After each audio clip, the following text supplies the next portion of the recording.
പ്രിയമുള്ള മുത്തുമുഅ്മിനീങ്ങളെ, ഇന്നത്തെ ക്ലാസ്സിലൂടെ നമ്മൾ പഠിക്കുന്നത് ഒരാളുടെ റമദാനു ഷരീഫ് സ്വീകരിച്ചിട്ടുണ്ടെങ്കിൽ അയാളിൽ ഉണ്ടാകുന്ന 10 അടയാളങ്ങളെ കുറിച്ചാണ്. അതോടൊപ്പം തന്നെ 360 ഫർള് നോമ്പ് അനുഷ്ഠിച്ച പ്രതിഫലം ലഭിക്കുന്ന ഒരു സൽക്രമവും പഠിക്കാം. പെരുന്നാൾ ദിവസം ചൊല്ലേണ്ട വളരെ പ്രധാനപ്പെട്ട ഒരു തസ്ബീഹും പഠിക്കാം. അള്ളാഹു തൗഫീക്ക് നൽകട്ടെ. അസ്സലാമു അലൈക്കും വറഹ്മത്തുള്ളാഹി വബറകാതുഹു. അൽഹംദുലില്ലാഹി റബ്ബിൽ ആലമീൻ വൽ ആഖിബത്തു ലിൽ മുത്തഖീൻ. അസ്സലാത്തു വസ്സലാമു അലൈക യാ റസൂലല്ലാഹ്. അസ്സലാത്തു വസ്സലാമു അലൈക യാ ഹബീബല്ലാഹ്. ദാറുൽ മുബീൻ മജ്ലിസ് കാണുന്ന പ്രിയമുള്ള മുത്തുമുഅ്മിനീങ്ങളെ, നിങ്ങൾ എല്ലാവരെയും നമ്മളെ മജ്ലിസിലേക്ക് ഹൃദ്യമായി സ്വാഗതം ചെയ്യുകയാണ്. അല്ലാഹു സുബ്ഹാനഹു വ തആല നമ്മളെ മുറാദുകൾ ഹാസിലാക്കി തരട്ടെ, നമ്മളെ വിഷമങ്ങൾ അകറ്റി തരട്ടെ. ദുആ കൊണ്ട് വസിയ്യത്ത് ചെയ്തവരുടെ എല്ലാ ആഗ്രഹങ്ങളും അല്ലാഹു നിറവേറ്റി കൊടുക്കട്ടെ. എല്ലാവർക്കും റാഹത്തല്ലേ? എല്ലാവർക്കും സന്തോഷല്ലേ? എല്ലാവരും മനസ്സറിഞ്ഞുകൊണ്ട് 3 പ്രാവശ്യം അൽഹംദുലില്ലാ പറയൂ. അൽഹംദുലില്ലാ, അൽഹംദുലില്ലാ, അൽഹംദുലില്ലാ. അൽഹംദുലില്ലാ പറഞ്ഞവരൊക്കെ അതൊന്ന് കമന്റിൽ എഴുതി വിടണം. അള്ളാഹു അനുഗ്രഹിക്കട്ടെ. ഇന്നത്തെ ക്ലാസ്സിലൂടെ നമ്മൾ പഠിക്കുന്നത് വളരെ പ്രധാനപ്പെട്ട ഒരു വിഷയമാണ്. അഥവാ നമ്മളുടെ റമദാനു ഷരീഫ് സ്വീകരിച്ചിട്ടുണ്ടെങ്കിൽ നമ്മളിൽ ഉണ്ടാകുന്ന 10 അടയാളങ്ങളെ കുറിച്ചാണ്. അതോടൊപ്പം തന്നെ 360 ഫർള് നോമ്പ് അനുഷ്ഠിച്ച പ്രതിഫലം ലഭിക്കുന്ന ഒരു സൽക്രമവും പഠിക്കാം. പെരുന്നാൾ ദിവസം ചൊല്ലേണ്ട 300 പ്രാവശ്യം ചൊല്ലേണ്ട ഒരു തസ്ബീഹും പഠിക്കാം. അള്ളാഹു അനുഗ്രഹിക്കട്ടെ. എന്റെ പ്രിയമുള്ളവരെ, നമ്മളുടെ റമദാൻ നോമ്പ് സ്വീകരിച്ചിട്ടില്ലെങ്കിൽ നമ്മളിൽ ഉണ്ടാകുന്ന ഒന്നാമത്തെ അടയാളം അള്ളാഹു ഖുർആനിലൂടെ നമ്മളെ പരിചയപ്പെടുത്തിയിട്ടുണ്ട്. തഖ്വ വർദ്ധിക്കുമെന്നുള്ളതാണ്. ഭയഭക്തി, അള്ളാഹുവിലുള്ള സൂക്ഷ്മത വർദ്ധിക്കുമെന്നുള്ളതാണ്. അള്ളാഹു ഖുർആനിലൂടെ പറയുന്നുണ്ട്, യാ അയ്യുഹല്ലദീന ആമനു കുത്തിബ അലൈക്കുമുസ് സിയാമു കമാ കുത്തിബ അലല്ലദീന മിൻ ഖബലിക്കും ലഅല്ലക്കും തത്തഖൂൻ. നിങ്ങൾക്ക് ഞാൻ നോമ്പ് നിർബന്ധമാക്കിയിട്ടുണ്ട്, നിങ്ങളുടെ മുൻഗാമികൾക്ക് നോമ്പ് നിർബന്ധമാക്കിയതുപോലെ. എന്തിനാണ് നോമ്പ് അല്ലാഹു നിർബന്ധമാക്കിയത്? ലഅല്ലക്കും തത്തഖൂൻ, നിങ്ങൾ തഖ്വയുള്ളവരാകാൻ വേണ്ടി, നിങ്ങൾ ഭയഭക്തിയുള്ളവരാകാൻ വേണ്ടി, അള്ളാഹുവിനെ സൂക്ഷിച്ചുകൊണ്ട് ജീവിക്കാൻ വേണ്ടിയാണ്. അപ്പൊ ഒരാളുടെ നോമ്പ് സ്വീകരിച്ചിട്ടുണ്ടെങ്കിൽ, റമദാൻ സ്വീകരിച്ചിട്ടുണ്ടെങ്കിൽ അവനിലുണ്ടാകുന്ന ഒന്നാമത്തെ അടയാളം തഖ്വ, അള്ളാഹുവിലുള്ള ഭയഭക്തി വർദ്ധിക്കുമെന്നുള്ളതാണ്. ആ കൂട്ടത്തിൽ അള്ളാഹു നമ്മയൊക്കെ ഉൾപ്പെടുത്തി തരട്ടെ. രണ്ടാമത്തെ അടയാളം തുടർച്ചയായി സൽക്രമങ്ങൾ ചെയ്യാനുള്ള താല്പര്യം ഉണ്ടാവുക എന്നുള്ളതാണ്. തുടർച്ചയായി സൽക്രമങ്ങൾ ചെയ്യാൻ താല്പര്യം ഉണ്ടാവുക എന്നുള്ളത് അതിന്റെ മുമ്പ് ചെയ്ത ഇബാദത്തുകൾ സ്വീകരിച്ചിട്ടുണ്ട് എന്നുള്ളതിന്റെ ഒരു അടയാളമായി മഹത്തുക്കള് നമ്മളെ പഠിപ്പിക്കുന്നുണ്ട്. അതുകൊണ്ട് അവർക്ക് തുടർച്ചയായി വീണ്ടും വീണ്ടും സൽക്കർമ്മങ്ങൾ ചെയ്യാൻ, വീണ്ടും വീണ്ടും ഇബാദത്ത് ചെയ്യാനുള്ള വല്ലാത്ത താല്പര്യം ഉണ്ടാകും. ആ കൂട്ടത്തിലും അള്ളാഹു നമ്മളെ ഉൾപ്പെടുത്തി തരട്ടെ. മൂന്നാമത്തെ അടയാളം ശവ്വാല് മാസത്തിലെ 6 നോമ്പെടുക്കാനുള്ള അതിയായ താല്പര്യം ഉണ്ടാകുക എന്നുള്ളതാണ്. നമ്മൾക്കറിയാം, ശവ്വാല് മാസത്തെ നോമ്പ് ഒരാൾ അനുഷ്ഠിച്ചു കഴിഞ്ഞാൽ അവനിക്ക് അള്ളാഹു കൊടുക്കുന്നത് 360 നോമ്പനുഷ്ഠിച്ച പ്രതിഫലമാണ്. കേവലം 360 സുന്നത്ത് നോമ്പനുഷ്ഠിച്ച പ്രതിഫലമല്ല. മഹാന്മാര് പറയുന്നുണ്ട്, ഒരാള് റമദാൻ മാസത്തിൽ നോമ്പ് അനുഷ്ഠിച്ചു, അതിനുശേഷമുള്ള ശവ്വാലിലെ 6 നോമ്പ് അനുഷ്ഠിച്ചു കഴിഞ്ഞാൽ 360 നോമ്പിന്റെ പ്രതിഫലം അള്ളാഹു കൊടുക്കും. സുന്നത്ത് നോമ്പിന്റെ പ്രതിഫലമല്ല, 360 ഫർള് നോമ്പ് അനുഷ്ഠിച്ച പ്രതിഫലമാണ് അള്ളാഹു നൽകുക എന്ന് ഫുഖഹാക്കൾ അവരുടെ കിതാബിൽ രേഖപ്പെടുത്തിയിട്ടുണ്ട്. അതുകൊണ്ട് കഴിവിന്റെ പരമാവധി ശവ്വാലിലുള്ള 6 നോമ്പ് അനുഷ്ഠിക്കാൻ എല്ലാവരും ശ്രദ്ധിക്കണേ എന്ന് പ്രത്യേകം ഓർമ്മപ്പെടുത്തുകയാണ്. ഇനി ശവ്വാൽ മാസത്തിലെ 6 നോമ്പ് തുടർച്ചയായി നോൽക്കാൻ പ്രയാസമുള്ള ആളുകൾ ഒന്നരാടം നോറ്റാൽ മതി എന്ന് മഹത്തുക്കൾ രേഖപ്പെടുത്തിയിട്ടുണ്ട്. ഏതായാലും അള്ളാഹു നോമ്പ് അനുഷ്ഠിക്കാനുള്ള താല്പര്യം നൽകി അനുഗ്രഹിക്കട്ടെ. നാലാമത്തെ അടയാളം പാപങ്ങളിൽ നിന്ന് അകന്ന് ജീവിക്കുക എന്നുള്ളതാണ്. റമദാനിന്റെ മുമ്പൊക്കെ അവൻ ചിലപ്പോൾ മദ്യപിച്ചിട്ടുണ്ടാകും, അതിൽ നിന്ന് റമദാൻ കഴിഞ്ഞാൽ അകന്ന് നിൽക്കും.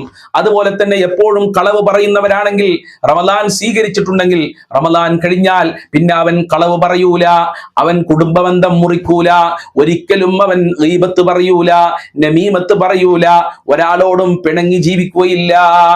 നല്ല മനുഷ്യനായി അവൻ ജീവിക്കും. പാപങ്ങളുണ്ടോ, അള്ളാഹു ചെയ്യരുതേ എന്ന് പറഞ്ഞ് ഏതൊക്കെ കാര്യങ്ങളുണ്ടോ അതിൽ നിന്നൊക്കെ അവൻ വിട്ടു നിൽക്കുകയും അവനിക്ക് പാപങ്ങൾ കണ്ടാൽ അറപ്പും വെറുപ്പും ഉണ്ടാക്കുമെന്നുള്ളതാണ് നാലാമത്തെ അടയാളമായി മഹത്തുക്കൾ നമ്മളെ പഠിപ്പിക്കുന്നത്. ആ കൂട്ടത്തിലും അള്ളാഹു നമ്മെ എല്ലാവരെയും ഉൾപ്പെടുത്തി തരട്ടെ. അഞ്ചാമത്തെ അടയാളം ഇബാദത്തുകളിലുള്ള സ്ഥിരതയാണ്. റമദാൻ മാസം വന്നപ്പോ നമ്മൾ കറക്റ്റ് അത്താഴത്തിന് എണീക്കുന്നു, തഹജ്ജുദ് നിസ്കരിക്കുന്നു, സുബ്ഹി ബാങ്ക് കൊടുത്താൽ സുബ്ഹിന്റെ മുമ്പുള്ള 2 റക്അത്ത് സുന്നത്ത് നിസ്കരിക്കുന്നു, അല്പം ഖുർആൻ ഓതുന്നു, ഫർള് നിസ്കരിക്കുന്നു, ഖലാ ആകുന്നില്ല. അതുപോലെ തന്നെ അതിനുശേഷം ളുഹ്ർ ബാങ്ക് കൊടുക്കുന്നതിന്റെ മുമ്പ് നമ്മൾ എന്ത് ചെയ്യും? ഉളു ഉണ്ടാക്കുന്നു, അല്പം ഖുർആൻ ഓതുന്നു, ളുഹ്ർ നിസ്കരിക്കുന്നു. അങ്ങനെ തന്നെയാണ് അസർ നിസ്കാരത്തിനെയും നമ്മൾ സമീപിക്കുന്നത്. അങ്ങനെ തന്നെയാണ് റമദാൻ മാസം കൃത്യമായി നമ്മൾ മഗ്രിബ് നിസ്കരിക്കുന്നു, കൃത്യമായി നമ്മൾ ഇശ നിസ്കരിക്കുകയാണ്. ആ ഒരു സ്ഥിരത റമദാൻ കഴിഞ്ഞാലും മുഅ്മിനീങ്ങൾക്ക് കൊണ്ടുവരാൻ കഴിയും, റമദാൻ സ്വീകരിച്ചവർക്ക് കൊണ്ടുവരാൻ കഴിയുമെന്നുള്ളതാണ്. അവിടെ പുരുഷന്മാരൊക്കെ പള്ളിയിൽ പോയിരുന്നു റമദാനുള്ള സമയത്ത്. എന്നാൽ റമദാൻ കഴിഞ്ഞാലും അവർക്ക് പള്ളിയിൽ പോകാനുള്ള ഒരു മനസ്സുണ്ടാവും, എനിക്ക് പള്ളിയിൽ ജമാഅത്തിൽ പങ്കെടുക്കണം. അതുപോലത്തെ ഉമ്മമാര് വീട്ടിൽ ജമാഅത്ത് നിസ്കരിക്കുന്നുണ്ടെങ്കിൽ അവര് വീട്ടിൽ ജമാഅത്ത് സംഘടിപ്പിക്കും, അങ്ങനെ ജമാഅത്തിലായി നിസ്കരിക്കും. അതിന്റെ അർത്ഥം വേറെ ഏതെങ്കിലും വീട്ടിൽ പോയി ജമാഅത്ത് നിസ്കരിക്കണം എന്നല്ല. നിങ്ങളുടെ വീട്ടിലുള്ള സ്ത്രീകളുണ്ടല്ലോ, ഇളയച്ചി, മൂത്തച്ചി, അമ്മായിമ്മ തുടങ്ങിയവര്, പെൺമക്കളൊക്കെ ഉണ്ടല്ലോ, അവര് കൂടി ജമാഅത്തായി നിസ്കരിക്കുക. അത് കേവലം റമദാനിൽ മാത്രമല്ല, റമദാൻ കഴിഞ്ഞാലും ജമാഅത്തുണ്ട്. ജമാഅത്ത് നിസ്കാരം ഖിയാമത്ത് നാൾ വരെ ഉണ്ട്. തറാബീഹ് മാത്രമേ റമദാനിലുള്ളൂ എന്ന് പ്രത്യേകം ഓർമ്മപ്പെടുത്തുകയാണ്. അപ്പൊ ഇബാദത്തിൽ ഒരു സ്ഥിരതയുണ്ടാകും, നിസ്കാരം ഖലാഖൂല, എല്ലാ കാര്യത്തിലും കൃത്യത പാലിക്കുമെന്നുള്ളതാണ്. ആ കൂട്ടത്തിലും അള്ളാഹു നമ്മയൊക്കെ ഉൾപ്പെടുത്തി തരട്ടെ. അതുപോലെ ആറാമത്തെ അടയാളം സ്വഭാവത്തിലുള്ള മാറ്റമാണ്. റമദാൻ മാസം വന്നപ്പോ നമ്മുടെ സ്വഭാവം വളരെ ഉഷാറായിരുന്നു, എല്ലാവർക്കും ഇഷ്ടമുള്ള സ്വഭാവമായിരുന്നു, എല്ലാവരോടും നല്ല നിലക്കായിരുന്നു നമ്മൾ പെരുമാറിയിട്ടുള്ളത്. എന്നാൽ എൻ്റെ പ്രിയമുള്ളവരെ, ആ ഒരു സ്വഭാവം തന്നെയായിരിക്കും റമദാൻ മാസം കഴിഞ്ഞാലും നോമ്പ് സ്വീകരിച്ചവരിൽ ഉണ്ടാവുക. നല്ല ഒരു സ്വഭാവമായിരിക്കും. മഹാനായ നബി സല്ലല്ലാഹു അലൈഹി വസല്ലം തങ്ങൾ പറഞ്ഞല്ലോ, അള്ളാഹുവിന് ഏറ്റവും ഇഷ്ടമുള്ളവർ സൽസ്വഭാവികളാണ്. സ്വഭാവം നന്നാക്കണം. ആദ്യം നമ്മളുടെ നന്നാവേണ്ടത് സ്വഭാവമാണ്, പിന്നെയാണ് ഇബാദത്തുകളൊക്കെ അള്ളാഹു സ്വീകരിക്കുക. നമ്മളെ സ്വഭാവം മോശമാണെങ്കിൽ ആരാണ് നമ്മൾ ഇഷ്ടപ്പെടുക? അള്ളാഹു ഇഷ്ടപ്പെടൂല, അള്ളാഹുവിന്റെ മലക്കുകൾ ഇഷ്ടപ്പെടൂല, നമ്മളെ സമൂഹം ഇഷ്ടപ്പെടൂല, എന്തിനധികം ഭർത്താവ് ഇഷ്ടപ്പെടുകയില്ല. അതുപോലെ ഭർത്താവിന്റെ സ്വഭാവം മോശമാണെങ്കിൽ ഭാര്യ ഇഷ്ടപ്പെടൂല, മക്കൾ ഇഷ്ടപ്പെടൂല, മാതാപിതാക്കൾ ഇഷ്ടപ്പെടൂല, അയൽവാസികൾ ഇഷ്ടപ്പെടൂല. അതുകൊണ്ട് തന്നെ പ്രിയമുള്ളവരെ, സൽസ്വഭാവികളായി നമ്മളായി മാറണം. നമ്മളെ സ്വഭാവം റമദാൻ കഴിഞ്ഞപ്പോൾ പറ്റ മോശമാണെങ്കിൽ നമ്മളെ റമദാൻ അള്ളാഹു സ്വീകരിച്ചിട്ടില്ല എന്ന് നമുക്ക് തന്നെ മനസ്സിലാക്കാൻ കഴിയും. അള്ളാഹു സുബ്ഹാനഹു വ തആല കാത്തു രക്ഷിക്കട്ടെ. റമദാൻ മാസം മുഴുവനും ഇബാദത്ത് ചെയ്ത, റമദാൻ മാസം നോമ്പ് മുഴുവനും കബൂൽ ചെയ്തവരുടെ കൂട്ടത്തിൽ അള്ളാഹു നമ്മയൊക്കെ ഉൾപ്പെടുത്തി തരട്ടെ. ഏഴാമത്തെ കാര്യം, പരലോക ചിന്ത എപ്പോഴും അവനിൽ ഉണ്ടാകും. കാരണം റമദാൻ മാസം 1-ാമത്തെ രാവ് മുതൽ നമ്മൾ അള്ളാഹുവിനോട് ദുആ ചെയ്തത് പരലോകത്തിനെ കുറിച്ചായിരുന്നു, പാരത്രിക മോക്ഷത്തിനെ കുറിച്ചായിരുന്നു. അല്ലാഹുമ്മ അഅ്തിഖ്നി മിനന്നാർ വഅദ്ഖിൽനിൽ ജന്നത യാ റബ്ബൽ ആലമീൻ. അല്ലാഹുമ്മ ഇന്നക അഫൂൻ തുഹിബ്ബുൽ അഫ്വ ഫഅഫു അന്നി അശ്ഹദു അൻ ലാ ഇലാഹ ഇല്ലല്ലാഹ് അസ്തഗ്ഫിറുല്ലാഹ് വഅസ്അലുകൽ ജന്നത വഅഊദു ബിക മിനന്നാർ.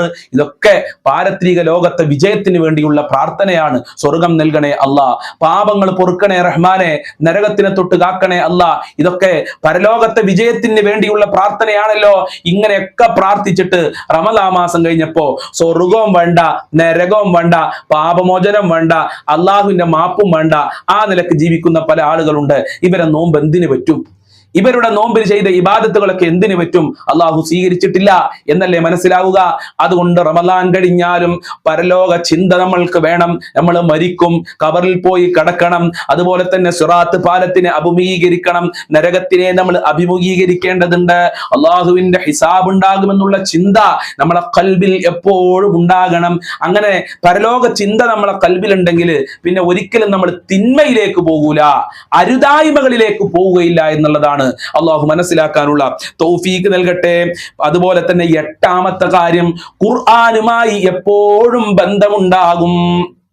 അല്ലെ, പരിശുദ്ധമായ റമദാൻ ശരീഫ് എത്തിയപ്പോ എത്ര ഉമ്മമാരാണ് ഉപ്പമാരാണ് ഖത്തമുകൾ തീർത്തത്. 1ഉം 2ഉം 3ഉം 4ഉം ഖത്തമുകൾ തീർത്ത ഉമ്മമാര് ഉപ്പമാരുണ്ട്, സഹോദരി സഹോദരന്മാരുണ്ട്. പക്ഷെ റമദാൻ കഴിഞ്ഞപ്പോ ഖത്തമില്ല, ഒരു പേജ് പോലും ഓതാത്ത ആളുകളില്ലേ, ഒരു യാസീൻ പോലും ഓതാത്തവരില്ലേ, സൂറത്തുൽ വാഖിയ പോലും ഓതാത്തവരില്ലേ, നിത്യമായി ജീവിതത്തിൽ ഓതേണ്ട ചില സൂറത്തുകളുണ്ട്, അതുപോലും ഓതാത്ത ആളുകളാണ്. ഒന്നരാടം പോലും ഖുർആൻ ഓതാത്ത ആളുകളായി മാറുകയാണ്. പിന്നെ എങ്ങനെയാണ് നമ്മളെ നോമ്പ് കബൂൽ ചെയ്തു, സ്വീകരിച്ചു എന്ന് നമുക്ക് പറയാൻ കഴിയുക?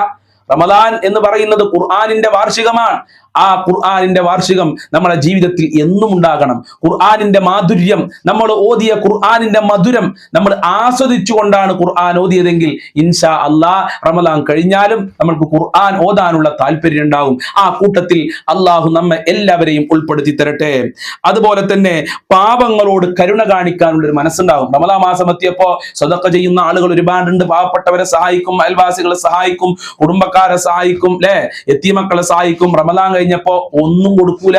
റമദാനിക്ക് മാത്രമേ സഹായിക്കാൻ പറ്റൂ എന്ന് ആരും പറഞ്ഞിട്ടില്ല. അള്ളാഹുവിന്റെ റസൂൽ പറഞ്ഞത് ഇങ്ങനെയാണ്, ഇർഹമു മൻ ഫിൽ അർളി ജമീഅ, നിങ്ങൾ ഭൂമിയിലുള്ളവർക്ക് മുഴുവനും കരുണ ചെയ്യുക. അത് റമദാനി മാത്രമേ കരുണ ചെയ്യാൻ പറ്റൂ, കാരുണ്യ പ്രവർത്തനം ചെയ്യാൻ പറ്റൂ എന്ന് അള്ളാഹുവിന്റെ റസൂൽ പഠിപ്പിച്ചിട്ടില്ല, അള്ളയും പഠിപ്പിച്ചിട്ടില്ല. അത് മരണം വരെ കാരുണ്യ പ്രവർത്തനങ്ങൾ നമ്മൾ ചെയ്തുകൊണ്ടിരിക്കേണ്ടതുണ്ട്, അല്ലാതെ റമദാനിക്ക് മാത്രമല്ല എന്ന് സാന്ദർഭികമായി ഉണർത്തുകയാണ്. അതുപോലെ തന്നെ 10ാമത്തെ കാര്യം, മനസ്സമാധാനവും ആത്മീയമായ സംതൃപ്തിയും നമ്മളെ ഖൽബിലേക്ക് ഉണ്ടാകും. ഒരു റാഹത്ത് ഉണ്ടാകും നമ്മുടെ ജീവിതത്തിൽ, ഒരു ടെൻഷൻ ഉണ്ടാവില്ല. അങ്ങനെയാണല്ലോ അള്ളാഹുവിന്റെ ഔലിയാക്കള്, അലാ ഇന്ന ഔലിയാ അല്ലാഹി ലാ ഖൗഫുൻ അലൈഹിം വലാ ഹും യഹ്സനൂൻ. അള്ളാഹുവിന്റെ ഔലിയാക്കൾക്ക് ഒരു പേടിയില്ല, ഒരു ടെൻഷനും ഇല്ല, അവർ എപ്പോഴും സന്തോഷത്തിലാണ്. ആത്മീയമായ സംതൃപ്തി അള്ളാഹു അവർക്ക് എപ്പോഴും കൊടുക്കും. അതിന്റെ കാരണം എന്താ? അവർ ഇബാദത്തിൽ എല്ലാറ്റിനും പരിഹാരം കണ്ടെത്തി എന്നുള്ളതാണ്. അവർക്ക് പ്രയാസം വരുമ്പോൾ അവർ ഖുർആൻ ഓതലാണ്, അവർക്ക് പ്രയാസം വരുമ്പോൾ അവർ ദിക്ർ ചൊല്ലലാണ്. നമ്മളും അങ്ങനെ തന്നെ ആവണം. എല്ലാം അള്ളാഹുവിലേക്ക് തവക്കുലാക്കാനുള്ള ഒരു മനസ്സ് നമ്മൾക്ക് ഉണ്ടാകണം ഈ റമദാനോടുകൂടെ. എന്നാലേ നമ്മളെ നോമ്പ് സ്വീകരിച്ചു എന്ന് പറയാൻ കഴിയുള്ളൂ. അപ്പൊ ഞാൻ പറഞ്ഞു വന്നത്, റമദാൻ മാസം സ്വീകരിച്ചിട്ടുണ്ടെങ്കിൽ നമ്മളെ മനസ്സിന് എന്തോ ഒരു സന്തോഷം ഉണ്ടാവും. നമ്മളെ മനസ്സിലുള്ള കനം, നമ്മളെ മനസ്സിലുള്ള ബുദ്ധിമുട്ടുകളും ഇടങ്ങേറുകളൊക്കെ കൽബിൽ നിന്ന് എന്തോ ഇബ്ലീസ് ഇറങ്ങി പോകുന്നത് പോലെ നമ്മൾക്ക് തോന്നുകയും വലിയ റാഹത്തും വലിയ സന്തോഷം ഉണ്ടാകും. എല്ലാ പ്രതിസന്ധികൾ വരുമ്പോഴും നമ്മൾക്ക് ക്ഷമിക്കാനുള്ള, തരണം ചെയ്യാനുള്ള ഒരു മനസ്സുണ്ടാകും എന്നുള്ളതാണ്. ആ കൂട്ടത്തിലും അള്ളാഹു നാമെ എല്ലാവരെയും ഉൾപ്പെടുത്തി തരട്ടെ. എന്റെ പ്രിയമുള്ള മുത്തു മുഅ്മിനീങ്ങളെ, നമ്മൾ റമദാനു ഷരീഫ് കഴിഞ്ഞാൽ പിന്നെ പെരുന്നാൾ ദിവസം വന്നു കഴിഞ്ഞാൽ നമ്മൾ ചൊല്ലേണ്ട ഒരു ദിക്റാണ്. പെരുന്നാളിന്റെ രാവിലും പെരുന്നാളിന്റെ പകലിലും ചെല്ലണം. ഈ ദിക്ർ തന്നെയാണ് വലിയ പെരുന്നാളിന്റെ രാവിലും പകലിലും 300 പ്രാവശ്യം ചെല്ലേണ്ടത് എന്ന് മഹാന്മാര് പഠിപ്പിക്കുന്നുണ്ട്. സുബ്ഹാനല്ലാഹി വബിഹംദിഹി, സുബ്ഹാനല്ലാഹി വബിഹംദിഹി, സുബ്ഹാനല്ലാഹി വബിഹംദിഹി. ഇത് 300 പ്രാവശ്യം പറയണേ. വലിയ അനുഗ്രഹം അള്ളാഹു നമ്മൾക്ക് നൽകും, വലിയ സന്തോഷം അള്ളാഹു നമ്മൾക്ക് നൽകും, വലിയ ജീവിതം അള്ളാഹു നമ്മൾക്ക് നൽകും. അതോടൊപ്പം തന്നെ മരണപ്പെട്ടു പോയവർക്ക് പ്രാർത്ഥിക്കാൻ മറന്നു പോകല്ലേ. അള്ളാഹു തൗഫീഖ് നൽകട്ടെ. അസ്സലാമു അലൈക്കും വറഹ്മത്തുള്ളാഹി വബറകാതുഹു.